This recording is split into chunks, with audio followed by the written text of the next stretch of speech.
Good evening and welcome again to another presentation from our residents here at Westminster. Tonight I'm your host again, Ken Ashworth. You know by now what these programs are like and what we're trying to do in putting them on.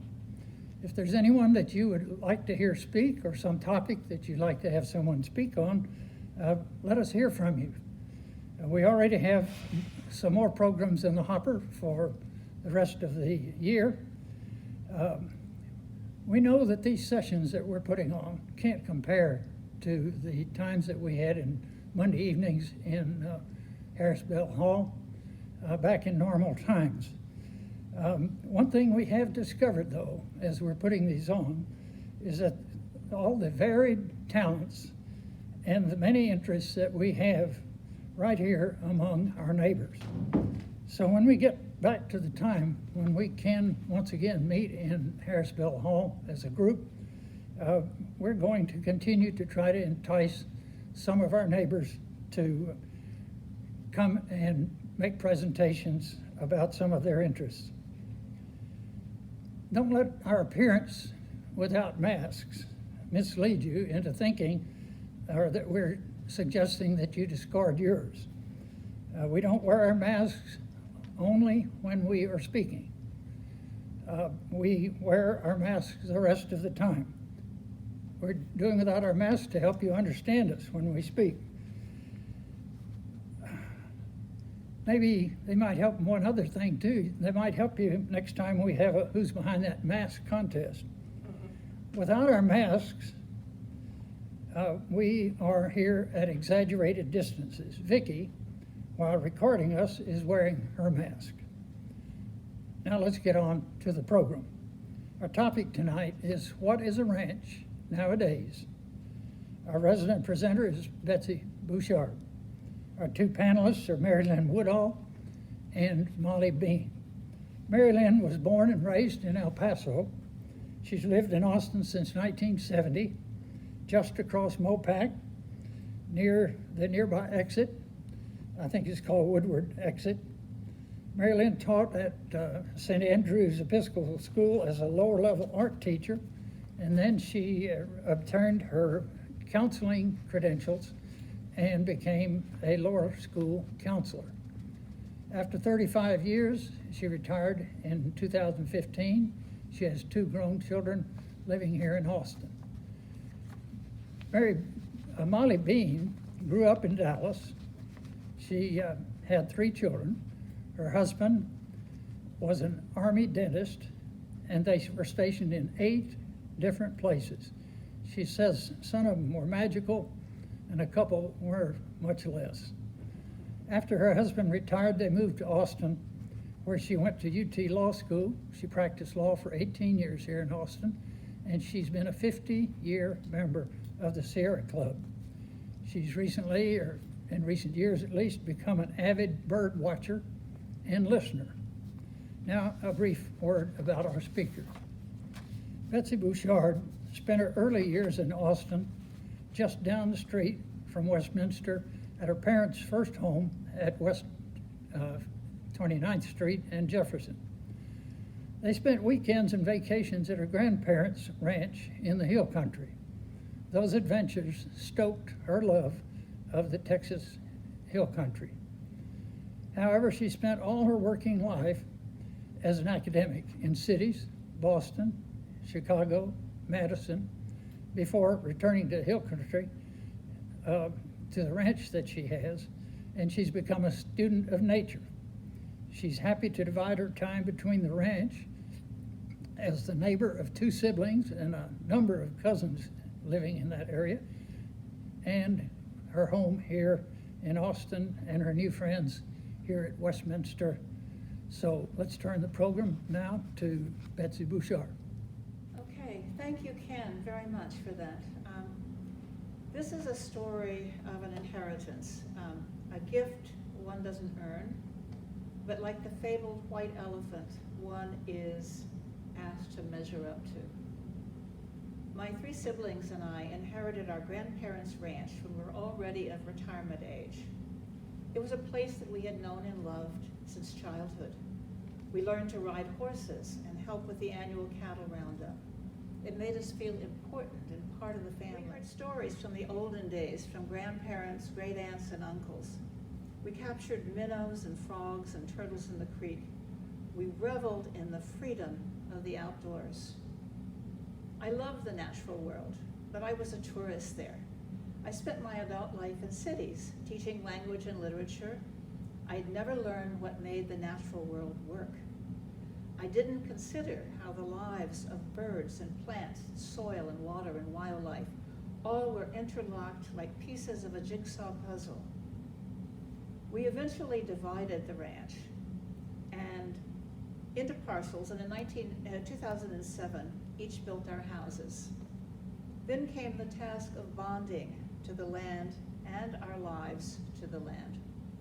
Then the emotional bonds were already strong, but the foundations were weak. And so we began a new self-education. It seemed as urgent now that I was an adult, as navigating the adult world seems to a child. When I returned to Texas, the countryside was already changing. A small resort across the highway, Horseshoe Bay, had become a city of over 5,000. This is the road going from Highway 71 into my ranch. And on that hill in the background, this was taken in 2009, there are already houses now on that hill. So it really is changing quickly and closely. The heirs of the family that had owned the surrounding vast ranches since the 1890s were selling. The property was divided. Some sold, and those who remained could not make a living raising cattle on diminished acreage. So this is really the story of the West. The city of Marble Falls extended its boundaries closer. Dirt roads were being paved, a hospital was going up, and developments were planned. Traffic increased. This is just 5 miles down the highway at the intersection of 71 and 281. So there's a development of 2,000 homes going up on each side, and the hospital is catty-corner from that. So you can see what an immense change in less than 10 years. And we had changed also. My siblings and I were retired. The children and cousins had scattered. Raising cattle was a business that we knew very little about. Having been away for so many decades, I had to start over learning about options and finding a new community in Texas. We were accepted, my sister and I joined local naturalist organizations like NIPSOT, the Highland Lakes Birding and Wildflower Society. We were accepted as students in the Highland Lakes Master Naturalist Organization, where 20 of us took classes from Texas Parks and Wildlife specialists in geology, wildlife, botany, and the ecology of our region. We volunteered in nearby state and federal parks that you may know: Inks Lake, Pedernales Falls, Blanco State Park, Balcones Canyonlands Wildlife Refuge, and we tried to put what we had learned into practice. These organizations have lively and dedicated membership around the state and have created a close community of birders, gardeners, and conservationists in the Highland Lakes area. We decided that the best way to preserve our inheritance was to keep it as open land for the preservation of wildlife and plant species native to our region. My original plan was to conserve what we had at that time. However, 150 years of grazing cattle and goats had changed the land considerably. Many of the native species of plants that grew primarily in the Edwards Plateau area, had disappeared. Many of the native plant species, plants that grew primarily in the Edwards Plateau area, had disappeared due to continuous grazing of livestock and deer. The sturdier plants, juniper, mesquite, and prickly pear, had profited and spread. A non-native grass, K.R. bluestem, had crowded out the indigenous grasses, including bluestem and our state grass, side oats grama. You'll see those right here, also with a lovely native plum. The creek was eroded as cattle as cattle had eaten the deep-rooted switchgrass, gamagrass, and Lindheimer muley that held the soil when it flooded.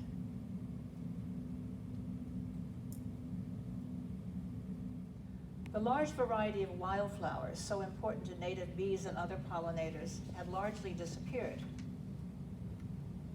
Our first steps were to conserve what we had, though. So I took the cattle off and leased the ranch to hunters. Llano County has the highest deer population in the state, and deer are responsible for some of the lost plant species. Deer need to be managed as well as cattle there. We were able to get grants from the U.S. Department of Interior to remove some of the juniper and prickly pear that had become dominant. What you see here is something called a cedar eater. It's an enormous machine that mows down a tree and then shreds it. So we were able to wind a path through the heavily forested areas and create a lot of open land which still had edge for deer. Gradually, over 10 years, we have seen some of the grasses return as well, especially in the moister areas by the creek. My sister and I installed rainwater tanks to collect water from the roof for irrigation and to demand less from the aquifer. The water table has been slowly dropping as more wells are sipping from the same pool of stored rainwater. So we were hoping not to add so much to that. As we gradually came to understand more about how the ecology of the hill country worked, we realized it would not take years, but decades or longer to restore the land so it is able to sustain a healthy balance of plant and animal life. Eventually, my sister and brother and I decided to put conservation easements on our ranches as a long-term investment in the health of the land. Conservation easements are wonderful tools for preserving open land. It is a legal agreement that puts limitations in perpetuity on what can be done on the land. The property is donated to a land trust to oversee the terms of the agreement and that they're met. They visit the ranch annually to see that we're doing what we said we were going to do. For us, it would prevent ranches from being divided and developed. They would remain open land in perpetuity, hopefully in the family. In my case, the land cannot be divided, and only one other 5-acre area can be built on. If the ranches are sold down the road, the new owners are bound by the agreement, and representatives from the land trust will visit every year to survey any changes that are made. Land trust personnel are also well informed about our local ecology and are often former Texas Parks and Wildlife biologists. Their support is immensely helpful. Nature has its own rules, we learned, and in this global world, new species of plants and animals arrive from areas very different from ours. Not having evolved here, they have no natural predators to keep their population under control. Invasive species, both animal and vegetable, tend to overwhelm the natives. Feral hogs, coming first with the conquistadors, roam the countryside, rooting along the creeks and allowing soil erosion. They plow up areas around trees, uprooting good plants and allowing other plants that thrive in disturbed soil to take over. Seeds of alien plants like Malta star thistle, bastard cabbage, and KR bluestem grass are distributed by animals and vehicle tires. They can crowd out our wildflowers and good grasses and create monocultures. We learned that biodiversity is key to the long-term survival of life on the planet as we know it. Humans, plants, and animals that evolve together are linked like pieces of a jigsaw puzzle. If you take out too many pieces, even a few species, the picture is no longer readable. Active restoration then becomes helpful. Unless we're willing to wait and see how evolution plays out. I have begun planting and caging trees with berries and fruit, like native plum trees, for mammals and birds. They're scattered around the lowland areas and watered weekly by hand during the summer. I gather seeds in the fall from native grasses and spread them to barren areas. Every spring, I pull by hand the invasive Malta star thistle where I can, and I spray it along the road. What I cannot remedy myself is the impact of climate change to our area. We're already seeing hotter summers and unreliable rains. The creek largely dries up now in the summer, and deer are browsing oaks and other plants that they would normally shun. The fires in California now are a model for serious worry. There is good news, however. The growing awareness among the people and their representatives in government that conservation and preservation of open lands is critical for all the different ecologies of our country. Gardeners and park managers are planting native plants and trees for pollinators. Westminster and the Grove development across the street make good use of native shrubs and trees. There are now 30 land trusts in Texas and over 1,300 in the United States. Organizations like Texas Master Naturalist, Audubon Society, Sierra Club, Native Plant Society of Texas, and Texas Parks and Wildlife, all of these encourage citizens to get outdoors and be involved in bird watching, hiking, and volunteering in parks. Conservationist Malcolm Margolin wrote this sage advice to ambitious landowners that I try hard to remember. No matter how many acres you own, no matter how noble your ideas may be, you are not a master planner with control over the destiny of your wild land. If you want to encourage the wildness of your land, the very best you can hope to be is a good-natured, easygoing, handy person who putters around and solves minor problems and does a few obviously worthwhile acts. We are in a time of great change, and I am so lucky to be helping to preserve our Texas Hill Country. Thank you. Thank you, Betsy, for that excellent presentation. We're going to draw on some of your neighbors now, representing all of us here, to ask some questions and maybe make some comments. I'd like to start with the first one. Recently, I read a book about the cedar choppers that many of us are familiar with here in the Northwest Hills of Austin, that extended, I didn't realize this, extended all the way down to Junction and Uvalde. And I just wondered, did the cedar choppers, they were squatters in many cases, did any of them go as far out as your property? Did you have any cedar choppers? I don't know, actually. The cedar choppers are, everybody knows about them. They were a little bit before our time, I think. By the time my grandfather took the ranch over, Mexican workers would come up every year and work for a period of time and then go back. The border was very porous, and that worked very well. So I don't know, but those trees grow fast and they come back. So, yeah. Regarding the juniper and cedar trees, you showed us that big machine, so you've taken out a lot of those. Have you noticed any return of groundwater or other native species as a result of that? You know, there are more myths about juniper, cedar trees in Texas than there are about Greek gods. The issue of groundwater is probably a myth, that they don't have a taproot that's any bigger than any other tree. The roots go out to the side. And it is dry under a cedar because the density of the foliage prevents the rain from getting down easily. But a lot of other things do grow under there. And the cedar is a nursery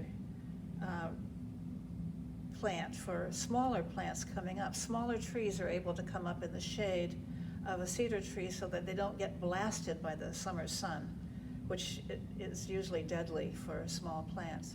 So the main problem with cedar is, or juniper, we should call it juniper, is that it does move in where other things have been taken out. And it does grow quickly, so that it can become invasive, but it is a native plant. So it just needs managing, so you don't get too much of it. Monocultures of any kind are bad. They prevent a variety, that biodiversity that we talked about. You mentioned the disappearance of native plants and creatures in part of the land. I'm sure it's all over your land, but you mentioned that. And then you mentioned some coming back when you stopped having grazing cattle. I wondered how many are coming back a little bit?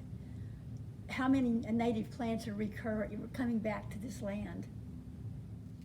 They're coming back, the grasses are coming back at the creek now that we've taken the cattle off.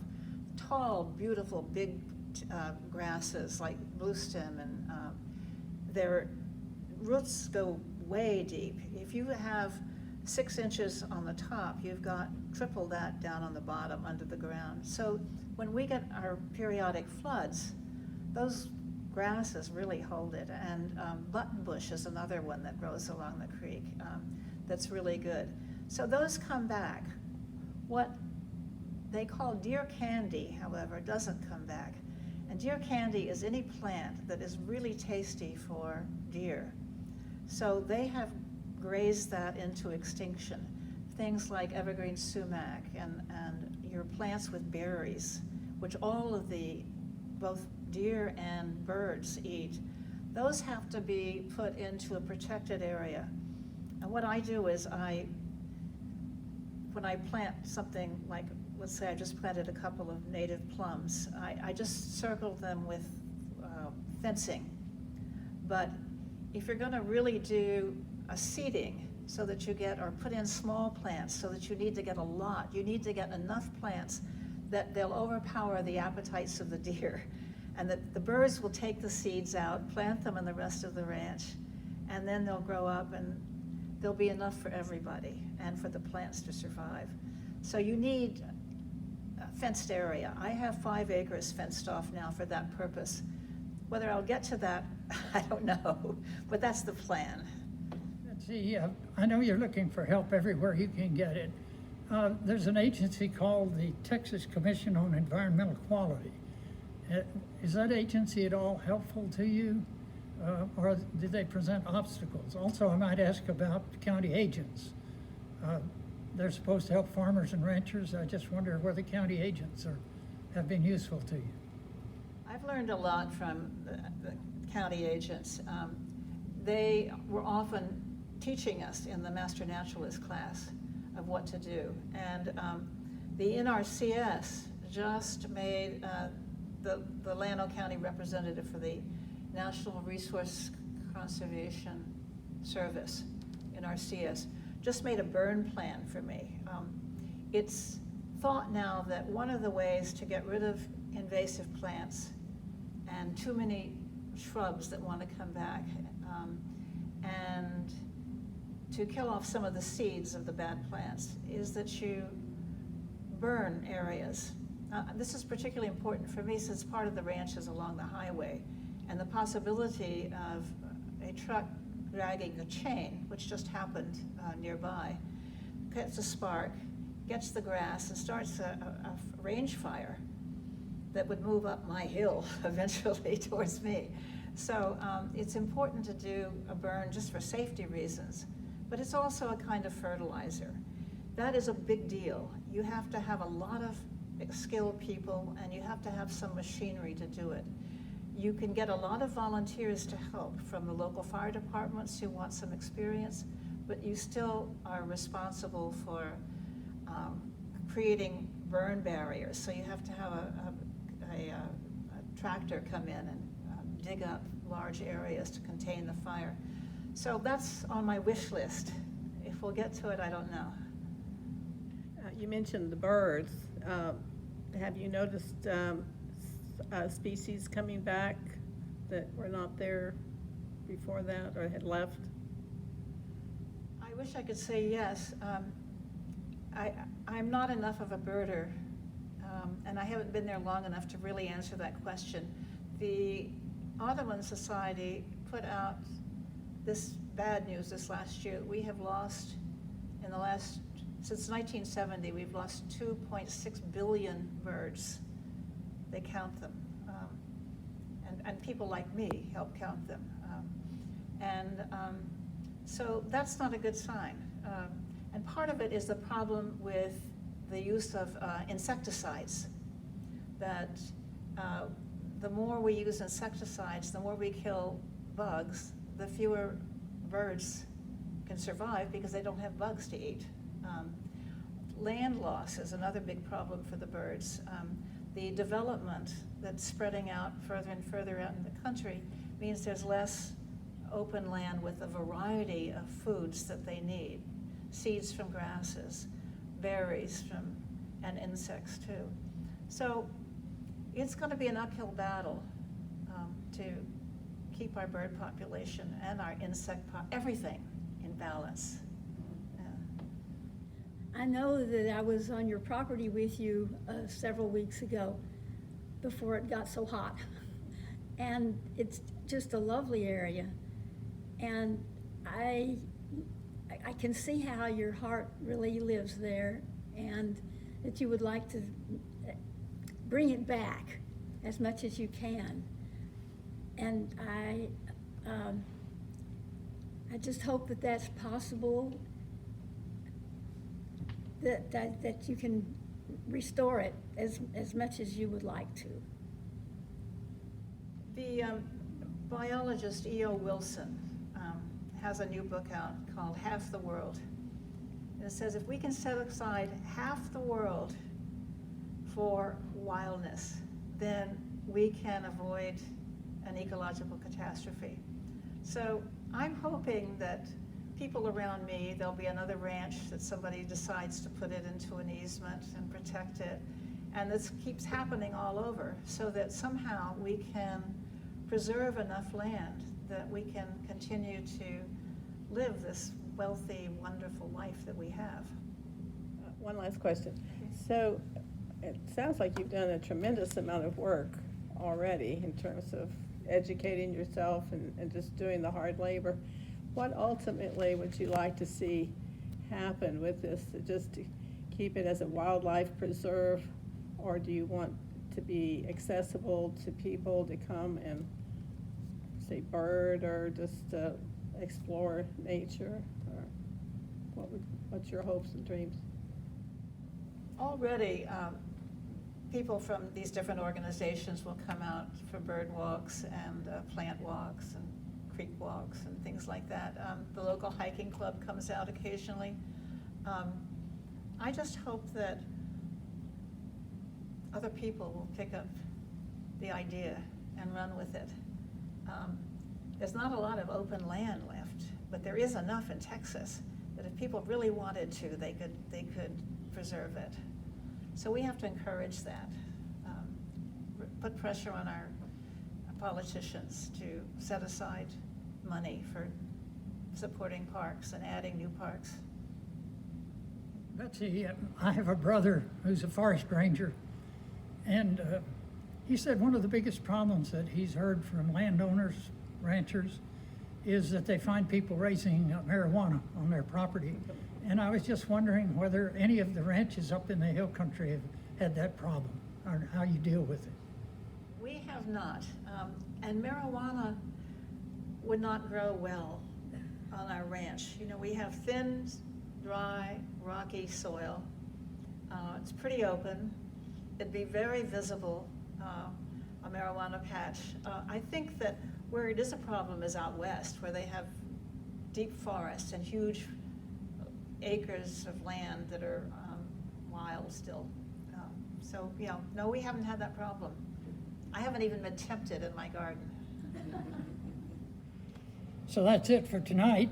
In bringing this session to a close, we want to thank our speaker, Betsy Bouchard, our two panelists, Marilyn Woodall and Molly Bean.